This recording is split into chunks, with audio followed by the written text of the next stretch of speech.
During tests and student loans, for the student, I try to check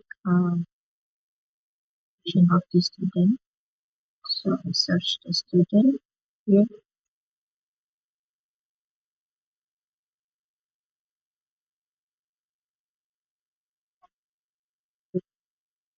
student identity, access the registration form.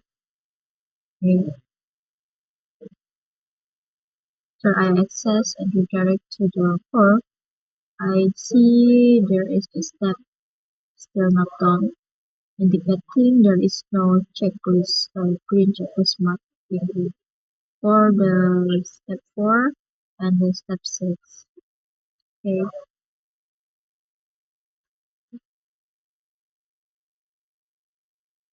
let's check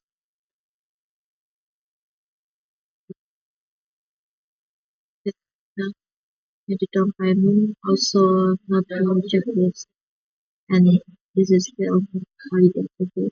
The button validate is still is it inactive, but there is no payment method selected here.